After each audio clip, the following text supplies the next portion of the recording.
Selamat datang di pusat kota Sopot yang merupakan satu di antara Tri City, yaitu Gdansk dan Gdynia. Dan dari tempat ini nanti saya akan keliling gitu ya, muter kameranya supaya Anda bisa menyaksikan seperti apa sih situasi di pusat kota Sopot. Ada sebuah pertanyaan yang masuk di Quora, pertanyaan begini. Bolehkah gitu ya topik skripsi itu misalnya tradisi sebuah daerah gitu ya dari lokasi yang sama.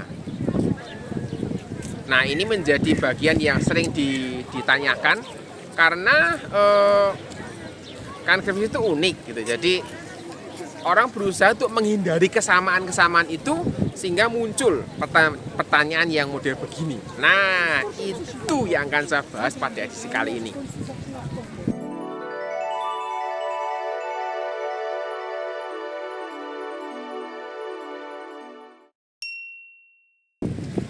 Topik skripsi itu unik, tidak boleh sama. Karena kalau sama nanti bisa muncul unsur plagiarisme. Oleh karena itu, prodi-prodi mengadakan seminar proposal tugas akhir atau skripsi yang biasanya disingkat SEMPRO. Semoga tidak meleset gitu ya dari tempat yang lain, kira-kira demikian. Nah, menariknya adalah cara untuk mengatasi hal ini itu berhubungan dengan hal-hal menghindari kesamaan. Supaya tidak sama, maka perlu dibicarakan. Supaya tidak sama, maka perlu ada penyesuaian di sana sini jika memang topik yang sama itu pernah dikerjakan. Buat saya ini sesuatu yang cukup wajar gitu ya.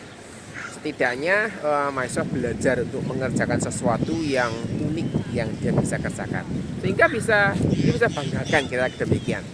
Bahkan kasusnya juga mungkin agak susah ya kalau beda kampus, tapi rata-rata kalau kampusnya sama mereka akan menjaga itu. Kalau beda kampus agak susah sih. Biasanya topiknya itu boleh mirip, ada kemiripan gitu, itu diizinkan selama masih ada perbedaan. Dan ini menjadi bagian yang penting karena sebenarnya perbedaan itu bisa dilihat dari tadi ya, misalnya tradisi sebuah daerah, misalnya lokasinya sama, masyarakat yang diambil datanya itu sama, kemudian mungkin waktu pengambilan datanya sama, tetapi mesti ada bedanya, misalnya metodenya berbeda, kemudian teori yang digunakan misalnya berbeda, seperti itu. Atau kalau dalam bidang teknik, misalnya di teknik elektro, kalau ada orang yang misalnya membuat skripsi memprediksi kebutuhan energi gitu ya, berdasarkan konsumsi energi sebelumnya. Jadi modelnya time series prediction, kira-kira demikian.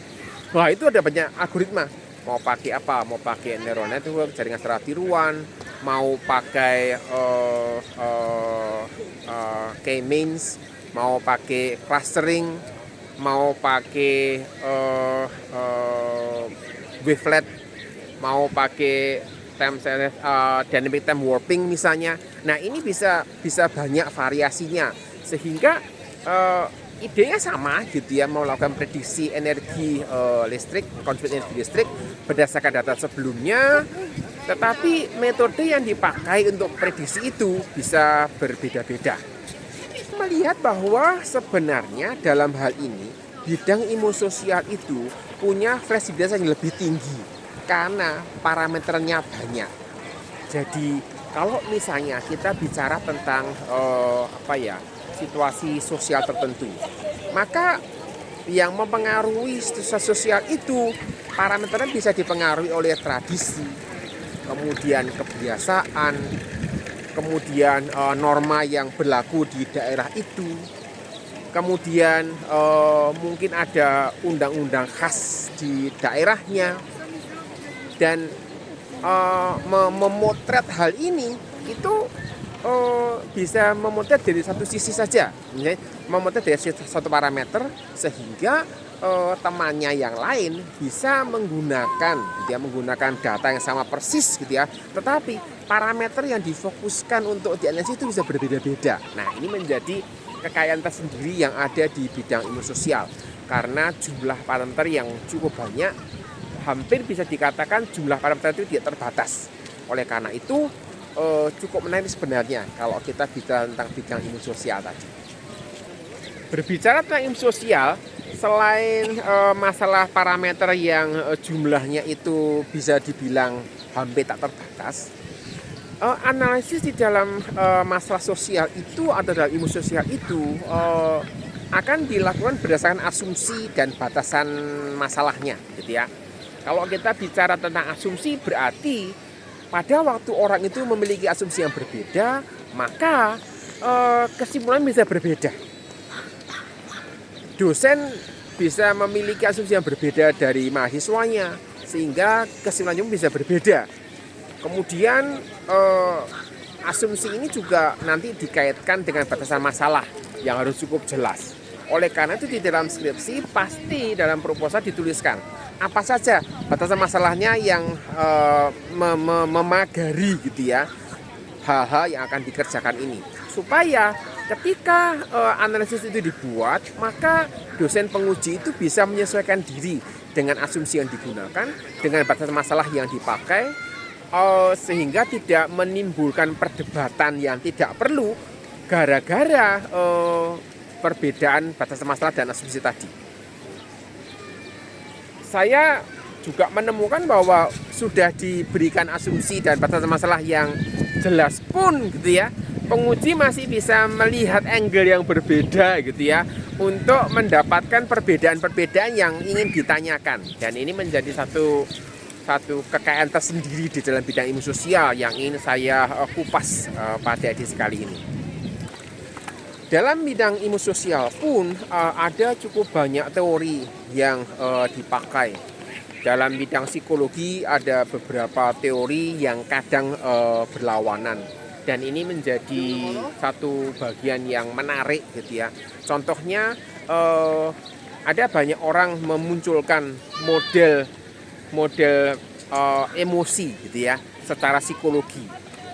Bagaimana validasinya? Susah gitu ya. Karena psikologi itu kan ilmu sosial dan itu di bagian dalam manusia begitu. Sehingga ada beberapa model tentang emosi yang dipakai untuk menganalisis respon orang terhadap sesuatu tertentu, dan apakah model itu cocok atau tidak. Nah, ini menjadi bagian yang menarik gitu ya. Kemudian apakah teori yang digunakan itu bisa mendapatkan kesimpulan yang sama terkait dengan data yang juga sama digunakan tadi. Kadang-kadang ada juga teori yang berlawanan. Ini juga jadi sesuatu yang menurut saya menarik gitu ya, karena ya sekali lagi ilmu sosial cukup kaya kok kalau kita mau gali, dan ya buat saya ilmu sosial itu lebih sulit daripada ilmu pasti atau ilmu matematika, fisika dan sebagainya. Datanya sama, teorinya berbeda, asumsinya berbeda, parameternya berbeda, batasannya berbeda, hasilnya juga beda. Nah, terus mana yang benar? Nah, ini tergantung dari banyak hal. Oleh karena itu sekali lagi di dalam ilmu sosial kita perlu memberikan batasan yang cukup jelas sehingga kita mendapatkan kesimpulan atau take home message begitu yang mirip-mirip, yang mendekati.